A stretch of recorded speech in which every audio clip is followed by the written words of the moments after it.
It is finally done. 50 of the finest Lois souls collected. That took about 5 hours. We're sitting at level 200 right now. We're really over leveled. I put a lot into vitality just so I can fashion souls. A lot into attunement. That is primarily for the new game plus run, but we'll get to that in a couple of episodes. And I rounded out my endurance. But yeah, anyway, we have 50 Lois souls. This episode, we are going to be taking on the Ivory King and learning a little bit of lore about this that probably not a lot of people have actually done, because who the fuck wants to grind 50 Lois souls? Anyway, let's talk to, I forgot what her name is. She's a sister, Shadow Darkness, some spawn of Manus. Anyway, let's talk to her. Many of Aleum Lois's faithful knights followed their lord into the chaos, but not one of them returned. The king's dutiful subjects waited patiently for his homecoming, but it was too long a wait to bear. The knights reborn will follow your word.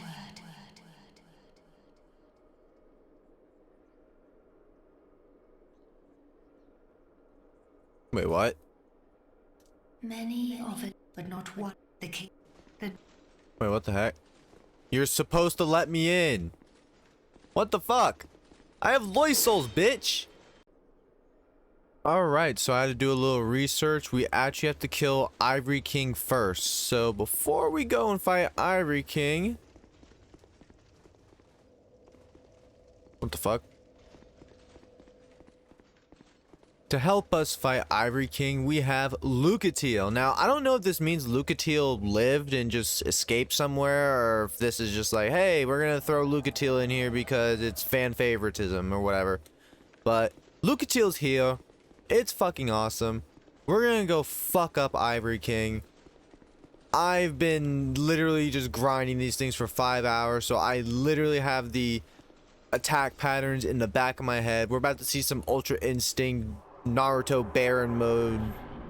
I think the One Piece thing is called Gear, whatever. You're about to see some crazy shit. Or you're gonna see me get absolutely Shrek'd. Probably gonna get Shrek'd.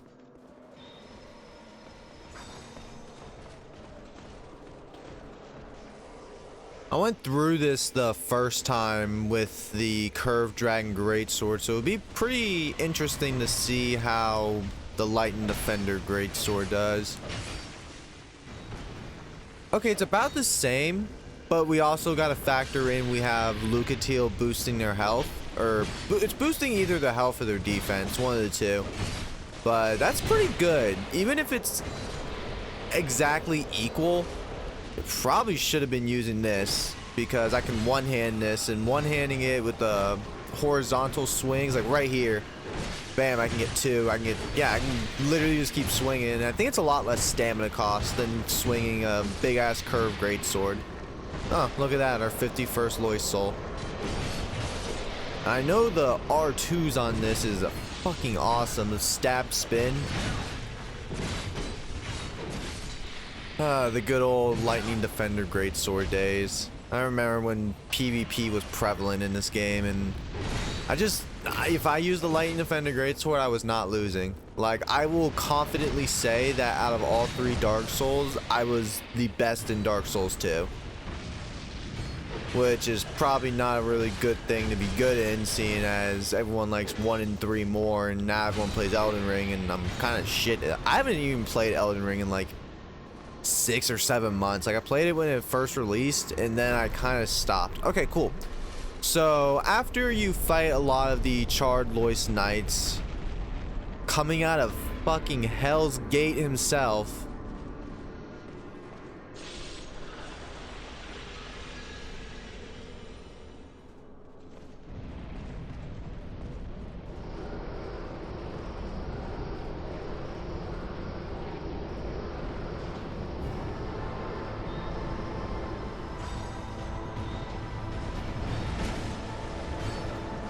meet the Ivory King. We're not gonna say burnt because that might be racist.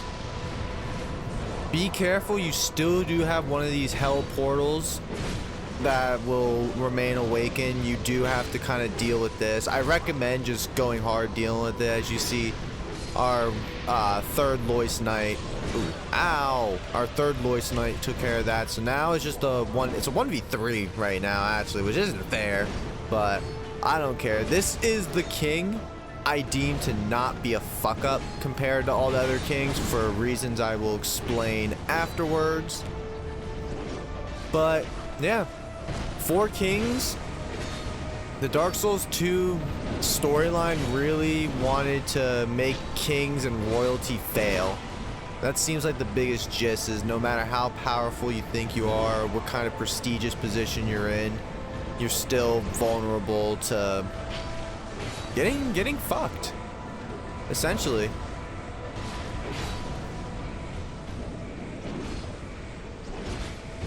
I didn't even talk about his dope ass phase 2. He makes his sword into like a lightsaber.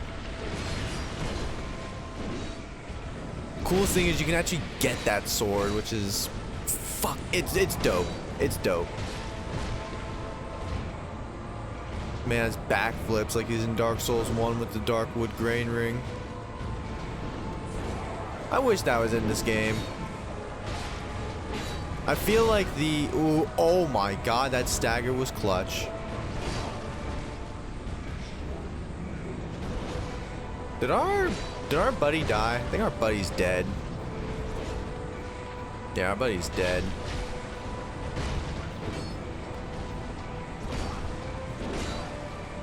You know, I am really like going through this fight way too nonchalantly right now, because I've been in this area literally for the last 5 hours. I took a break to record the Frigid Outskirts episode, but that only took like 30 minutes, so just been steady grinding. But with that, the Ivory King has been defeated. We get the soul of the Ivory King along with the crown once we come up here and claim it. God, this place is so dope though. This apparently is from Beta Chaos. When you beat Beta Chaos in Dark Souls 1, you didn't beat the flame. So like they generated some like super powerful flame, and that's what mutated all the Isolus sisters. That's why Quelaag and the other one where you joined for the Chaos Servant Covenant are like all demented spiders. That's why they're all like mutated and shit. That's why Beta Chaos is literally like a demented tree spider hybrid thing of fucking. But that flame is what came here, and the Ivory King's sole mission was basically just to protect the world from that chaos spreading. Now, to talk about why all the other kings are failures, let's just kind of get that out of the way before we talk to our... I still don't remember her name, and it's so bad. I think it's like as something. It starts with an A. Anyway, so Vendrick's a failure because he literally got seduced by Nishandra. I don't know who the Sanctum King leader's name is, but literally the same thing. If you don't know that story, basically, Velstadt came from Shulva and left because the same thing that happened in Shulva, it happened in Drangleic. So he already failed at stopping it once because he was obviously the king's right-hand man there.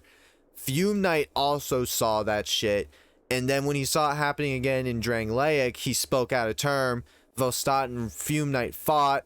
Fume Knight lost, got banished, went to Iron King. That Iron King was already gone for whatever reason. So I guess, you know, he's just, you put an NA next to his name because he's just not available. And this king literally devoted his life to holding back chaos. Like, this is a whole nother problem that we would have to deal with if it got out of here. Anyway, that's enough of me rambling. Let's let the game ramble and actually tell the lore in a good way. You've granted my one wish. Now, I have no regrets. I was born amidst the dark. Long ago, in the depths of the abyss, my father perished. The dark shattered into tiny pieces, one of which was me. How frightened I was. A frail thing, born from but a splinter of dark. I felt that I might simply disappear. I am, in fact, the incarnation of my father's fears. I saw that the king of this land was strong. I sought him only to sustain myself, to smother my fears. Now, I realize that he may have known all along. I was born of fear, and my Lord provided comfort. And so, here I remain, heiress to my Lord's wishes, watching over chaos. Until the end of time.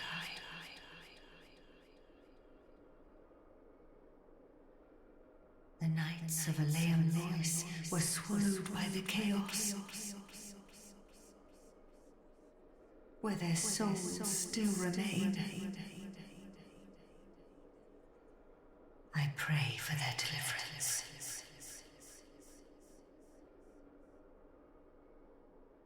I sense a night's joyous elation.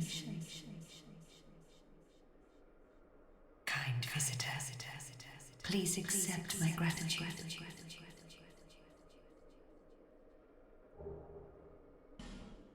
I sense a night's joyous elation. Kind visitor, please accept my gratitude.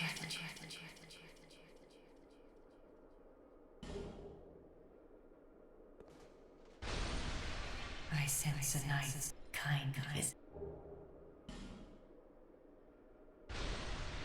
I sense a night's joyous elation. Close by. Yes, very close.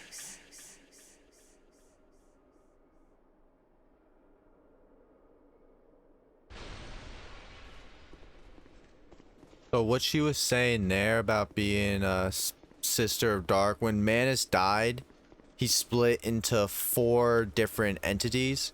One being her, one being Nashandra, one being Nadala, and one being... oh god, I can't remember the last one. Oh, Alana. Of course, Alana, the one who was singing to the door before the dragon. Anyway, out of the 4, I think these 2 had the best relationship. Ivory King still loved her even though he knew he was gonna have to fight the chaos. She is, instead of going out and being a hoe, she is watching the chaos for the rest of her life, or rest of eternity, in respects to her husband. That's an A+ in my book. Guys, if a girl's not willing to watch over like literal chaos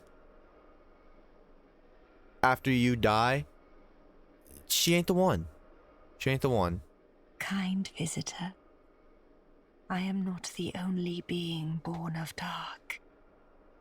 You will face hardship like no other. Take this. My sisters are as a thick dark, their lust for souls insatiable. May you find the will to resist their desires. Go on, kind visitor. May you reach your journey's end one day. And that is all that she has for us. Let's read her soul real quick. Where is it? Alsana. Soul of Alsana, Oracle of Eliam Lois, who prays in the silent villages. This child of dark and reverence of the apocalypse devotes herself to a ritual in hopes of appeasing the raging flame. Now, this soul in particular creates one of the most unique weapons in the game. I actually want to go show that off first before we go back to Vendrick and finish up the lore with him now that we have all 4 of the crowns. So let's go back to Seldora and I will meet you at Ornifix's screen.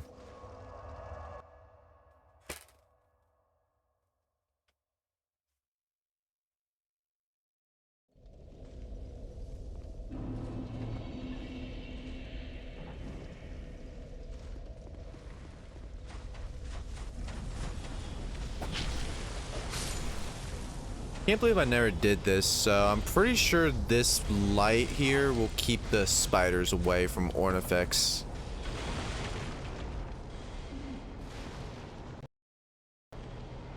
Yeah, cause like they're scared of the, oh, maybe not. Maybe they're not scared of the light. Shit. Maybe it's just for show. Shit's just for show. I hate spiders. Leave me alone. I just want to get cool weapons. Why they gotta put this girl here? Bird. I don't know if it's a girl. Sounds like a girl. Gurg. Sounds like a girl. Alright. Trade. Oh, God, there's a whole lot of stuff here. Didn't know if I got hit or not. I guess let's talk about some of them. So actually I already traded the Soul of Nadalia for a Pyromancy. I'm gonna show that off, I guess probably next episode, since it's the last episode. I can show it off. This is what the Eliam Lois will turn in, or the soul will turn into. The Eliam Lois. This is a really cool weapon. We also get the Bewitched Alon sword. That's the soul of Mr. Alon. We can get the Ivory King Ultra Great Sword. Sure, why not? We can get a Fume Ultra Great Sword. We can get, we can't use that one. Does it do anything special? No, I don't think so. Rulers. Is that Soul of a King? That is Soul of a King.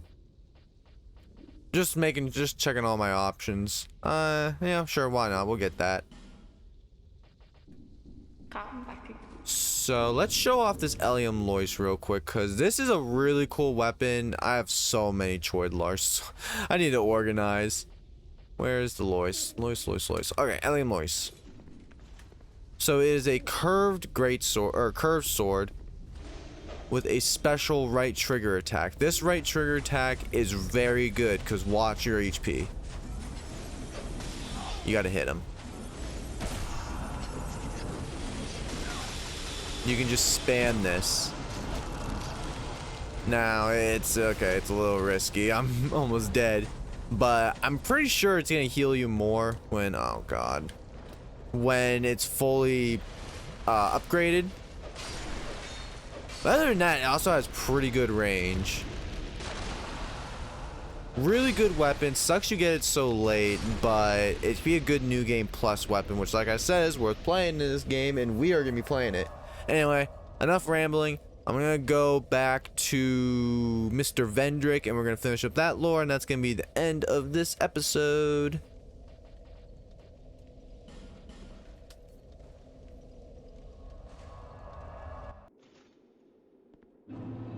Alright, Mr. Vendrick, we return. One day fire will fade, and dark will become a curse. Men will be free from death, left to wander eternally. Dark will again be ours, and in our true shape, we can bury the false legends of yore. Only, is this our only choice? Seeker of fire, coveter of the throne. Seek strength.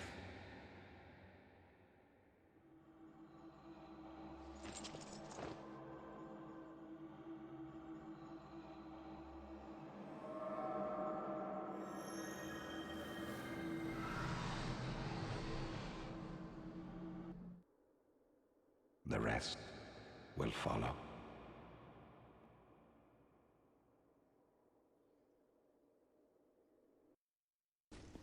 Seek strength. That's exactly what we've done, and it's exactly what we're going to continue to do. Next episode, we put all the strength we've gathered to the test. We have one thing left to do, and that's claim our fucking throne. Hope you guys enjoyed. I'll see y'all next time for the finale of Dark Souls 2.